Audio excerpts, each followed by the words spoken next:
Priscilla Beach Theatre in Plymouth, founded in 1937, is the oldest barn theatre still in operation in America. Since its conception, the theatre has been considered one of the most respected theatre summer training camps for young aspiring actors. PCN spent time with some of the new staff and owners to see what's coming up this summer for the children's summer workshops.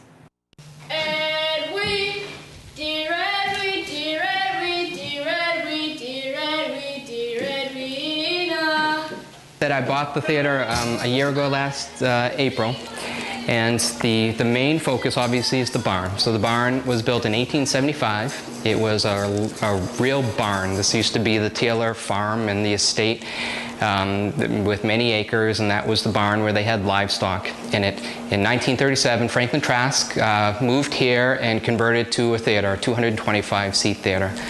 I don't think there have been any maintenance on the theater since 1937, so it is in rough shape and it's falling down and it needs a lot of love and attention, but that's kind of the role that we're going to do here, is that we're going to restore the barn, probably maintain 80% of what's there now, and just structurally remediate and make sure that it's up to current codes and safe, and then we'll put in new seating and new lighting and new electric and everything. So it's a huge undertaking, but that's kind of the main thing that we're doing. So that's the goal, is to have it up and running in the summer, and it will only be for the summer.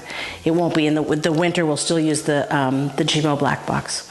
Everybody can look up the kind of the storied past of Priscilla Beach Theatre, and it's an awesome history that it has. It is such a significant kind of place in Broadway and Hollywood, and if you look at the long list of people that have got their starts here, so Paul Newman, Rob Reiner, and Dan Blocker, and Peter Gallagher, and Pat Carroll, and Estelle Parsons, who was nominated for a Tony this past week.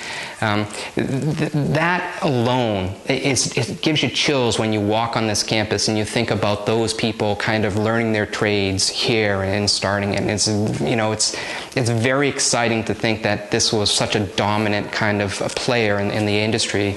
You know, when live performances, live theater was king. You know, this was the center of the training ground for all that. There's so much history in this theater that, you know, it would kill me to see this kind of go down that path. So I had known the previous owner, Jim Lonegro, Geronimo Sands, forever. As a kid, I used to come here, and I knew him from there, and I used to be involved with all the theater activities when I was in middle school and high school, and got to know the theater and him during that time period. So fast forward to last year, when things were kind of going south with the properties, I stepped up and said, well, I'll buy it from you, and I'll restore it to what it was, to its former glory.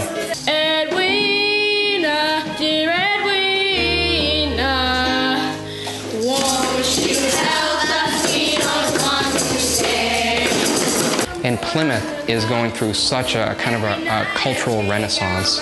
It's just awesome. We are thrilled to kind of see what's going on, and, you know, a rising tide lifts all boats. We're happy to be part of that, and we're thrilled with what's going on at the Spire and kind of what they're doing actively. You know, they have a beautiful venue and a great location and high quality performance of what they put out there.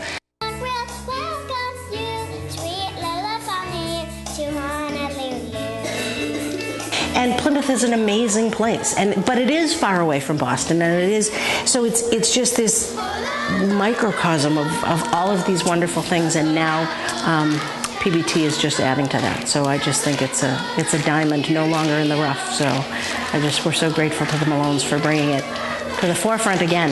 We look forward to that day where Plymouth is thought of as the place to go for entertainment, live entertainment, with the Spire, with us, and the other theater groups that are in the Plymouth area.